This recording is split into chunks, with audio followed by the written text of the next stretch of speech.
Hello बच्चों, कैसे हो आप सब। उम्मीद करता हूँ बढ़िया ही होगे। कैसी चल रही एग्जाम प्रिपरेशन? होप सो बहुत अच्छी चल रही है। अब तक आपने बहुत मेहनत करी है और जितनी भी मेहनत करी आपने पर्याप्त करी है। अब आपको टेंशन लेने की जरूरत नहीं है। जितना भी आपने प्रिपेयर कर लिया है उसकी एक 60 रिवीजन कर लो और मॉर्निंग में उठ के बस आपको क्या करना है, अपने 60 नोट्स को रिवाइज करना है, इंपॉर्टेंट फॉर्मूले वगैरह देखना है और चले जाना है। ये सब करने से पहले आप ध्यान रखना, इस वीडियो में मैं इतना इंपॉर्टेंट चीज आपको बताने वाला हूं जिससे आपको 100% स्कोर करने में हेल्प मिलेगी। मतलब अगर आपने जितनी भी प्रिपरेशन की है आपको 100% स्कोर करने में थोड़ा ये बूस्ट जरूर करेगा। क्योंकि ये एक ऐसी प्रॉब्लम है जिसे हर बच्चे को रहती है कि मुझे कितना आंसर लिखना है, कैसे लिखना है, कहां पे क्वेश्चन लिखना है, कहां पे आंसर डालना चाहिए, कब किस आंसर को कितने पार्ट में डिवाइड करके लिखना है, कितना इंफॉर्मेशन एनफ रहेगी, केमिस्ट्री में कैसे आंसर्स लिखोगे, फिजिक्स में कैसे लिखोगे, बायो में कब कितना लिखना है, ये सारी चीजें। तो ये वीडियो देखने के बाद 100% आपके डेफिनेटली डाउट खत्म हो जाएंगे और आपका जो भी है वो कॉन्फिडेंस बिल्कुल बूस्ट हो जाएगा। इतनी बात समझ आ रही है? चलो तो आपको समझाता हूं। जैसे एक मॉक पेपर मैंने यहाँ पे आपको सॉल्व किया है और प्रॉपर कैसे एग्जाम में एक टॉपर आंसर कैसे लिखता है उसकी बात ध्यान देना। जैसे एमसीक्यू को लेके बात करता हूं। जैसे कुछ बच्चे क्या करते हैं, एमसीक्यू को एकदम लास्ट में लिखते हैं, कुछ बहुत पहले लिखते हैं। वैसे सबसे पहले लिखने वाला तरीका ज्यादा बेस्ट है। ठीक है, यहाँ एग्जामिनर आपसे इंप्रेस रहेगा। इतनी बात समझ आ रही है? सब कुछ करके आपको एग्जामिनर को इंप्रेस करना है क्योंकि वही खुश होगा, वही नंबर देगा आपको। ध्यान देना कैसे लिखते हो आप। सबसे सही तरीका होता है आपका यहाँ पे कि आप क्वेश्चन नंबर डालो, साथ साथ कौन सा ऑप्शन ठीक है वो ऑप्शन लिखो और साथ साथ आप एक काम और करो यहाँ पे कि जो ऑप्शन करेक्ट है उसे लिखो भी डिटेल में, जैसा कि मैंने यहाँ पे लिखा है ऐसा ही करोगे। और एक बात ध्यान रखना, अगर आपको कोई ऑप्शन नहीं आता है आप एक तरफ से 20 लाइन छोड़ देना नंबरिंग करके। जो ऑप्शन आपको अच्छे से आता है वो कर लेना, जो नहीं आता है स्किप करके आगे क्वेश्चन करना, वापस से बाद में जब टाइम मिले तब सोच के यहाँ पे कर लेना। लेकिन सारे एमसीक्यू श्योर करना एक ही जगह होने चाहिए, दो जगह नहीं लिखोगे। इतनी बात समझ आई? चलो ये तो एमसीक्यू की बात रही। अगर यहाँ पे आपके सेक्शन बी की बात करूं तो आप ऐसे कोशिश करना कि सीरियल वाइज क्वेश्चंस करना। और अगर सीरियल वाइज क्वेश्चंस आपसे नहीं होते हैं, कोई क्वेश्चन नहीं आता आपको उसका आंसर बाद में करना है, तो बिल्कुल क्वेश्चंस का आप लिखोगे कैसे उसे। तो जो यहाँ पे आंसर लिखते हो अपना कि कौन सा है, आंसर नंबर डालते हो, आंसर नंबर हमेशा बीच में डालोगे, आप किनारे पे नहीं डालोगे। इतनी बात ध्यान रहे। ऐसे आप सेक्शन ए सेक्शन बी लिखोगे। आंसर लिखना होगा, जैसे एक क्वेश्चन में 2-3 पार्ट है तो आप ऐसे ही डालोगे कि 21 का ए। अब आपको पता है कि आंसर कहां तक जाएगा कहां तक नहीं, इसलिए आप श्योर करो कि यहाँ पे आप 21 डालोगे, उसके बाद ए डालोगे, फिर आप अपना आंसर कंप्लीट करोगे। इतनी बात समझ आई? जैसे अब देखो 21 का बी लिखना है आपको, तो आप यहाँ पे 21 का बी लिखोगे। इतनी बात समझ आ रही है? ठीक है, ऐसे ही आपके बहुत चीजें हैं। जैसे 22 का ए है, अब 22 में और पार्ट है तो आप यहाँ पे और मेंशन करोगे, और मेंशन करके फिर लिखोगे कि ये 22 का बी है। इतनी बात समझ आ रही है? चलो अब ध्यान देना थोड़ा सा आंसर कैसे लिखते हो केमिस्ट्री में। जैसे अगर मैं यहाँ क्वेश्चन की बात करूं आपसे तो मैं आपको थोड़ा क्वेश्चन पेपर भी साथ साथ दिखा देता हूं। जैसे ध्यान देना, यहाँ पे अगर मैं क्वेश्चंस की बात करूं, देखो क्वेश्चंस में आपका ये तो एमसीक्यू है। चलो सेक्शन बी में आते हैं। सेक्शन बी में देखो पहला क्वेश्चन कैसे पूछा हुआ है कि right the essential condition for the reaction take place and name its type. दो चीजें पूछी है क्वेश्चन में, एक तो इसेंशियल कंडीशन पूछी है, दूसरा यहाँ पे जो रिएक्शन हो रही है उसका टाइप क्या है। तो आप आंसर कैसे लिखोगे जिससे कि आपको पूरे मार्क्स मिले। तो ध्यान देना यहाँ पे कैसे लिखोगे। पहली बात तो ये लिखोगे कि इसेंशियल कंडीशन क्या होती है। सब कुछ एक ही में नहीं मिक्स करना, आपको सब अलग अलग लिखना है। इसेंशियल कंडीशन लिखोगे जैसे कि यहाँ लिखा हुआ है, this reaction occur in presence of sunlight, AgCl is photosensitive, is break down when exposed to sunlight। ये बात आपने लिख दी। इसके बाद ध्यान देना यहाँ पे टाइप में फोटोकेमिकल डिकम्पोजिशन रिएक्शन है ये, तो आप यहाँ लिखोगे टाइप ऑफ केमिकल रिएक्शन, इसके बाद लिखोगे इसे। अच्छा आंसर पे मत जाओ, मैं इसकी पीडीएफ आपको शेयर कर दूंगा टेलीग्राम ग्रुप में, वहां से आप डिटेल में डाउनलोड करके आप देखते रहना, मिलाते रहना, ये पूरा मॉक पेपर आपको मिल जाएगा। केवल आपको यहाँ पे ये समझना है कि लिखते कैसे हैं। अच्छा ध्यान देना, यहाँ पे एक क्वेश्चन और पूछा हुआ है, complete the following chemical reaction in form of balance equation. तो आप इसे बैलेंस इक्वेशन को लिखोगे, तो आप यहाँ पे कैसे लिखोगे ध्यान देना, आप यहाँ पे ऐसे इस रिएक्शन को आप क्या करोगे, कंप्लीट करोगे। इतनी बात समझ आई? चलो देखो ये ऐसे मैंने कंप्लीट कर दिया है। अगले क्वेश्चन पे आ जाओ। देखो अगला पेपर, अब यहाँ ध्यान आपको समझ आ गया। जैसे बायो का एक क्वेश्चन है, बायो का एक क्वेश्चन है कि डायग्राम से आप यहाँ पे चाइल्ड में सेक्स डिटरमिनेशन कैसे होता है ह्यूमन बीइंग्स में, तो वो कैसे डिटरमाइन करते हैं, फ्लो चार्ट तो बनाते हैं, लेकिन केवल फ्लो चार्ट नहीं, एक दो लाइनें आप ऊपर मेंशन भी करोगे क्योंकि ये 2 नंबर का क्वेश्चन है, केवल इससे आपको पूरे मार्क्स नहीं मिलेंगे। इतनी बात समझ आ रही है? चलो अब ये तो बात हो गई इसकी बायो की। ऐसे देखो एक इंपॉर्टेंट क्वेश्चन है आपका, कौन सा, क्वेश्चन नंबर 3, आप इसे चेक कर लेना अभी। देखो यहाँ ध्यान से, अगर यहाँ कोई क्वेश्चन नंबर 23 की बात करता है तो मैं आपको थोड़ा समझाता हूँ कि कैसे लिखना होता है। जैसे where are auxin synthesised, how do they promote phototropism. दो क्वेश्चन पूछा है तो आप इसे ब्रेक करके भी दो जगह समझाओगे। कैसे समझाओगे, ध्यान देना। जैसे पहले लिखोगे कि ऑक्सिन सिंथेसाइज कहां होता है, तो पहले लिखोगे कि ये सूट टिप्स पे होता है और भी कुछ जगहों पे होता है, जैसे फ्रूट में, सीड्स में होता है, रूट टिप्स पे होता है, ये सब मेंशन करोगे अच्छे से। इसके बाद दूसरे पार्ट को आप हाईलाइट करके यहाँ पे इसे हाईलाइट करके लिखोगे कि रोल इन फोटोट्रॉपिज्म। इसके बाद आप यहाँ समझाओगे, एग्जांपल भी ले लोगे। इतनी बात समझ आ रही है? चलो बाकी आप इसे पढ़ लेना आंसर। अच्छा, अब अगर मैं यहाँ बात करूं आगे, ध्यान देना, ये तो बायो की बात रही। जैसे फिजिक्स में आपको डायग्राम वगैरह कैसे करना है। जैसे क्वेश्चन अगर आपका मैग्नेटिक फील्ड का आता है, वैसे ये क्वेश्चन ये है कि स्ट्रेन कैरिंग कंडक्टर है, ठीक है, जिसका एक डायग्राम आपको बताना है कि उसमें मैग्नेटिक फील्ड लाइन कैसी होती है और मैग्नेटिक फील्ड की डायरेक्शन वगैरह कैसे होती है। पहले आप लिख देना यहाँ पे, क्या लिखोगे कि स्ट्रेट करंट कैरिंग कंडक्टर में जो मैग्नेटिक फील्ड लाइन होती है वो कोसेंट्रिक सर्कल्स होती है, ठीक है। इसके बाद आप इसमें लिखना कि इसमें मैग्नेटिक फील्ड की जो डायरेक्शन होती है वो किससे, मैक्सवेल के राइट हैंड थंब रूल से पता की जाती है। इतना लिखने के बाद आप इसका ये डायग्राम बना दे। इतनी बात समझ आ रही है? चलो ऐसे तो आंसर करते हैं। जैसे सोलेनाइड है तो सोलेनाइड का एक नीट और क्लीन डायग्राम बनाओगे, कुछ भी नहीं बना के आ जाओगे। कोशिश करना पेंसिल से डायग्राम बनाना, अगर गलती हो तो आप उसे वापस से सुधार लेना, ठीक है। और आंसर ऐसे ही लिखना है, बीच में, किनारे पे नहीं लिखोगे। इतनी बात सही है? ठीक है। अच्छा, एक बात और ध्यान देना, कुछ बच्चे यहाँ पे क्वेश्चन कर रहे हैं, आप प्रॉपर स्पेस लेके नीट और क्लीन करना, क्योंकि आपके यहाँ पे जितना साफ लिखोगे, जितना सही लिखोगे, उतना अच्छे नंबर मिलेंगे आपको। अच्छा, नीचे से 3-4 लाइनें बचती हैं और बच्चा अगले पेज पे बढ़ जाता है। इससे ना एग्जामिनर को भी पता होता है कि बच्चे ने फालतू काम किया है, झूठे ही कॉपी भरी है। तो ऐसा कुछ नहीं करोगे। क्या करोगे, यहाँ पे आंसर डाल दोगे बीच में, यहाँ पे जो 2-3 लाइनें खाली हैं उसे लिख लोगे, और जहां आपका आंसर खत्म नहीं हुआ तो आप यहाँ लिखोगे नेक्स्ट पेज। नेक्स्ट पेज लिखने के बाद आप अगले पेज पे बढ़ जाओगे और इस तरह से आपका आंसर स्टार्ट हो जाएगा।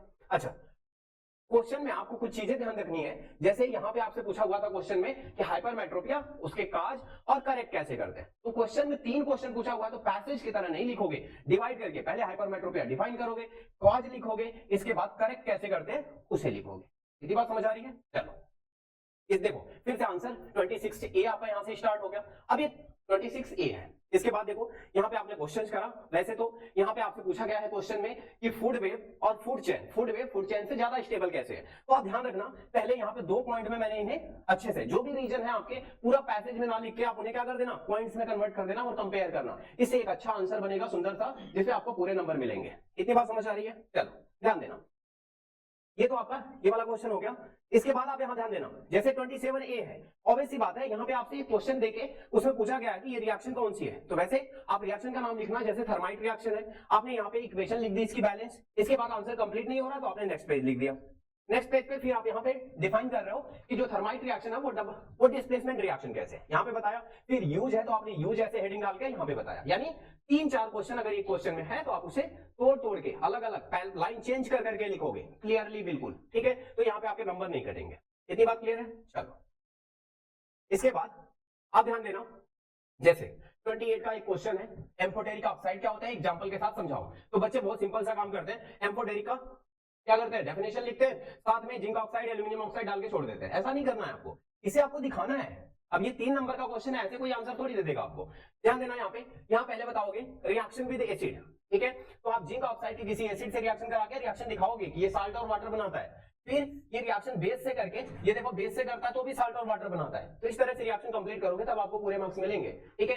वैसे तो केमिस्ट्री में आपको आंसर लिखते टाइम कुछ बातों का ध्यान देना चाहिए। जैसे सपोज करो अगर आपसे कोई कहता है कि मेटल वेसल में कोई भी खाने पीने वाली एसिडिक चीजें नहीं रखनी चाहिए, वहां आपको पता है कि एसिड मेटल से रिएक्ट करके साल्ट और हाइड्रोजन गैस देता है। लेकिन आप पैसेज में आंसर लिखने के बजाय 2 लाइन 3 लाइनें लिखोगे, लास्ट में लिखोगे metal plus acid, arrow, salt and hydrogen gas. ये मेंशन करने से आपका क्वेश्चन का आंसर थोड़ा इनहेंस हो गया, यहाँ पे थोड़ा अच्छा लगेगा उसे और वो सही मार्क्स देके जाएगा, कट नहीं करेगा आपके मार्क्स। इसके बाद ध्यान देना, जैसे कभी आप क्वेश्चन का आंसर गलत कर देते हो, अब क्या होता है आपके साथ, आप पूरा ऐसे ऐसे कट करने में लग जाते हो, ठीक है। इसे पूरा ब्लैंक करते हो, पूरा कलर करते हो, ऐसे करने की जरूरत नहीं है, ये बहुत खराब इंप्रेशन डालता है। तो नॉर्मल क्या करोगे आप, नॉर्मल ऐसे एक नॉर्मल कट लगाओगे और आगे अपना आंसर लिख दोगे, जैसे कि यहाँ पे आंसर लिखा हुआ है आपका। इतनी बात समझ आ रही है? ऐसे करोगे। इसके बाद ध्यान देना, इसके बाद जैसे आपका यहाँ पे अब 3 नंबर के क्वेश्चन में अगर आपसे पूछ दिया, ठीक है, या 2 नंबर के क्वेश्चन में कि nitric acid hydrogen gas produce नहीं करता, तो अब ये नहीं कहोगे केवल स्ट्रॉन्ग ऑक्सीडाइजिंग एजेंट है, नहीं, जो आता है आपको वो पूरा लिखोगे यहाँ पे कि ये ऑक्सीडाइजिंग एजेंट है, ये हाइड्रोजन गैस को ऑक्सीडाइज करके वाटर में कन्वर्ट कर देता है, खुद रिड्यूस हो जाता है NO या NO2 में, और फिर बताओगे भी कि डाइल्यूट कंडीशन में ये मैग्नीज या मैग्नीशियम के साथ H2 प्रोड्यूस करता है कुछ स्मॉल अमाउंट में, ठीक है, ये पूरी इंफॉर्मेशन दोगे यहाँ पे। अब ध्यान देना, जैसे 29 है आपका, ठीक है, ऐसे आपको क्वेश्चन लिखना है। अच्छा, एक बात आप यहां ध्यान देना, ये बहुत इंपॉर्टेंट क्वेश्चन है, एनसीईआरटी में बहुत कम इंफॉर्मेशन है, तो आप इस क्वेश्चन को पढ़ जरूर लेना। इसमें पूछा गया है कि पानी आप रूट्स में देते हो और वो चल के कहां पहुंच जाता है, लिप्स तक पहुंच जाता है, तो कैसे मेंशन करोगे? प्रॉपर इसका आंसर मैंने लिखा हुआ है, ऐसे ही लिखना, स्टेप बाय स्टेप ब्रेक करके, तब जाके आपको पूरे मार्क्स मिलेंगे। अब ध्यान देना, जैसे यहाँ पे आगे ऐसे बहुत सारे क्वेश्चंस हैं, अब तो आप इन्हें कर ही लोगे, ठीक है। जैसे ही आप बड़े क्वेश्चंस में पहुंचते हो, जैसे यहाँ क्वेश्चन नंबर 30 है, अब यहां से आपसे पूछा जाता है क्वेश्चन में कि सपोज करो किसी पर्सन को डॉग चेंज कर रहा है, और चेंज कर रहा है तो उस टाइम में कौन सा हार्मोन रिलीज होगा और वो इस सिचुएशन से कैसे डील करेगा उसकी बॉडी, तो पूरा प्रॉपर स्टेप बाय स्टेप लिखना है, क्योंकि ये वैल्यू बेस्ड क्वेश्चन है, तब आपको समझाना है उसे कैसे। इसका आंसर मैंने बहुत अच्छे से लिखा है, आप इसे तुरंत पढ़ लेना पीडीएफ से। वैसे पहले लिखोगे नेम ऑफ द हार्मोन, फिर लिखोगे एड्रेनलिन, लोकेशन बताओगे कि कौन सा ग्लैंड सिक्रीट करता है और ये कहां प्रेजेंट है, ऐसे। इसके बाद आप रिस्पांस को बताओगे कि बॉडी कैसे इस सिचुएशन के साथ डील करती है, फिर आप इसे स्टेप बाय स्टेप समझाओगे कि एड्रेनलिन जब सिक्रीट होता है बॉडी में, तो बॉडी में क्या क्या चेंजेस आते हैं, कैसे कैसे वो इस सिचुएशन से डील करने के लिए बॉडी को कैसे प्रिपेयर करता है, वो सारे स्टेप्स। इतनी बात समझ आ रही है? चलो, अब देखो, जैसे फिजिक्स का कोई क्वेश्चन है, अब यहाँ पे इलेक्ट्रिक फ्यूज का काम बोला हुआ है, तो प्रॉपर ऐसे ही जैसे मैंने लिखा है ना, बिल्कुल ऐसे टू द कॉपी आंसर करना। यहाँ पे आपसे एक क्वेश्चन पूछा हुआ है कि हीटर हम कनेक्ट कर रहे हैं और उसमें हम जो फ्यूज वायर लगा रहे हैं वो कितने का, 5 एम्पियर का। तुरंत ऐसे केसेज में आपको केवल क्या करना होता है, पावर रेटिंग दी होती है, तो पावर और क्या दे रखा है, वोल्टेज दे रखा है। अब तुरंत यहां से करंट निकालो, करंट जो मिल रही है वो देखो उस रेटिंग से कम है या ज्यादा, अगर कम है तब तो भाई ये फ्यूज वायर ठीक नहीं है, और अगर ज्यादा है और फ्यूज वायर की रेटिंग कम है तब तो ठीक है, तब तो वो शॉर्ट सर्किटिंग और डैमेज से बचा लेगा, ठीक है। तो आप यहां से देख लेना आंसर कैसे लिखते हैं। चलो, अब जैसे देखो यहाँ पे एक क्वेश्चन है कि डायग्राम बनाना है, सर्किट डायग्राम, तो पता क्या करते हो आप, तो इन्फॉर्मेशन उठाते हो, डायग्राम बना के छोड़ देते हो। नहीं भाई, पहले ऐसे करते हैं, लिखते हैं यहाँ पे कि क्या क्या इन्फॉर्मेशन गिवन है, इसके बाद आप डायग्राम अच्छे से बनाओगे, 4 सेल दिया हुआ है तो 4 सेल बनाओगे। इतनी बात समझ आ रही है? फिर इसमें जैसे जैसे आंसर्स पूछा हुआ है वैसे स्टेप बाय स्टेप आप ऐसे क्वेश्चंस करते हो, जैसे ए हो गया, फिर आपका इसमें बी है, ऐसे करके। इतनी बात समझ आई? चलो, यहाँ पे स्कैटरिंग एक्सपेरिमेंट पूछा हुआ है, तो पहले यहाँ पे आपसे फेनोमेना स्कैटरिंग पूछा हुआ है, तो पहले फेनोमेना डिफाइन करो, फिर टिंडल इफेक्ट को डिफाइन करो, फिर यहाँ पूछा हुआ है कि कैसे लाइट डिफरेंट डिफरेंट साइज के पार्टिकल के बेसिस पे डिपेंड करती है, कौन स्कैटर होता है कौन नहीं, तो आप डिपेंडेंसी को भी अलग अलग सेपरेट करके बताओ, जैसे 3 क्वेश्चन है 3 पैसेज में डिवाइड करके मैंने बताया वैसे ही बिल्कुल, और सारी कंप्लीट इन्फॉर्मेशन। भाई फिजिक्स के लाइट चैप्टर से डायग्राम तो मस्ट ही आता है, अगर डायग्राम आता है तो आप एक बात ध्यान रखना, आपके पास ऐसे रूल्ड सीट होगी, और अगर ऐसी सीट है तो सबसे सही तरीका है आपका क्या करने का, डायग्राम बनाने का, कि गलतियां कैसे नहीं होंगी, लाइन आपकी टेढ़ी मेढ़ी कैसे नहीं होगी। तो बिल्कुल एकदम ये जो प्रिंसिपल एक्सिस है ना, ये बिल्कुल लाइन पे बनाना, बिल्कुल लाइन पे, और मिड पॉइंट ऐसे मार्क कर लेना। स्केल को रखना, जब कुछ करो यहाँ पे 7 है तो 2 यूनिट छोड़ छोड़ के लिखना, 7 to 9 यहाँ पे F2 मार्क कर देना, 2 F2 को 11 पे मार्क कर देना।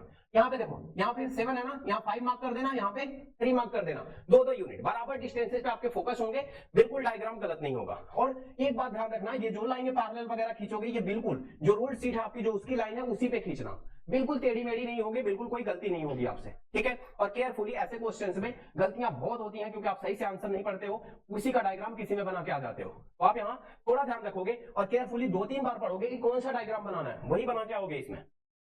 चलो, और न्यूमेरिकल कैसे करते हैं लाइट में, लाइट में न्यूमेरिकल के टाइम में सबसे पहले आप यहाँ पे जो गिवन कंडीशंस होती हैं उनको सही से लिखा करो, साथ साथ। जैसे ऑब्जेक्ट हाइट है, ऑब्जेक्ट हाइट मेंशन कर लो, फोकल लेंथ है, फोकल लेंथ प्लस है या माइनस, तो उसके बगल में मिरर है तो मिरर का नाम लिख दो, लेंस है तो लेंस का नाम लिख दो, फिर ऑब्जेक्ट डिस्टेंस, ठीक है। और इसके बाद टू फाइंड, पता क्या करना है आपको, वो यहां मेंशन कर दो, इससे क्लियरिटी रहती है कि आपको क्या निकालना है। इसके बाद आप लेंस फार्मूला लिख रहे हो तो लेंस फार्मूला लिखो, फिर इसके बाद आप यहाँ पे सॉल्व करो। इतनी बात समझ आ रही है? फिर आपका यहाँ पे मैग्निफिकेशन, जैसे आपने यहाँ इमेज डिस्टेंस निकाली, इमेज डिस्टेंस से आपको पता चल जाता है कि वो किधर बन रही है, मिरर के सामने बन रही है, मिरर के पीछे बन रही है, ये बात यहाँ मेंशन करनी है आपको। जब मैग्निफिकेशन निकालते हो, मैग्निफिकेशन पॉजिटिव आता है नेगेटिव आता है, पॉजिटिव आता है तो वर्चुअल इरेक्ट, नेगेटिव आता है तो रियल इन्वर्टेड, ये बात यहाँ पे साथ में आप क्या करोगे, मेंशन करोगे। एक बात और ध्यान देना, अगर कभी भी ऑब्जेक्ट हाइट है तो इमेज हाइट निकालनी है, मैग्निफिकेशन निकाल के छोड़ना नहीं है, नहीं तो नंबर कट जाएंगे। अब ध्यान देना, जैसे यहाँ पे भी वही डायग्राम की बात है, जैसा मैंने बताया बिल्कुल वैसे ही फॉलो अप करना है। इसमें भी क्वेश्चन है तो क्वेश्चन में पहले इन्फॉर्मेशन लिख के इसके बाद आप काम करना, ठीक है। ये तो रही बात आपके फिजिक्स की, लाइट की। अब यहाँ पे ध्यान देना, ये बहुत इंपॉर्टेंट पार्ट है रिप्रोडक्शन का, यानी रिप्रोडक्टिव हेल्थ वाले में, सेक्सुअली ट्रांसमिटेड डिसीज वाले में, प्रिवेंशन वगैरह में, ये बहुत इंपॉर्टेंट टॉपिक है, इसे जरूर रिवाइज करके जाना। इनमें क्वेश्चंस अगर आपसे पूछेगा ऐसे ही लिखना है। और एक क्वेश्चन और है बहुत इंपॉर्टेंट, प्रीनटल सेक्स डिटरमाइन प्रोहिबिटेड क्यों है इंडिया में, तो ये सही से पढ़ लेना, जो लिखा है इतनी इंफॉर्मेशन एनफ है। अब यहां ध्यान देना, इसके बाद कंट्रासेप्टिव मेथड्स वगैरह है, ये बहुत इंपॉर्टेंट पार्ट है आपके। इसके बाद आपका यहाँ पे है, अब ये आप चीजें देख रहे हो, इन चीजों पे गलतियां नहीं करोगे और ऐसा ही करोगे जैसा मैंने एग्जैक्टली आपको बताया है।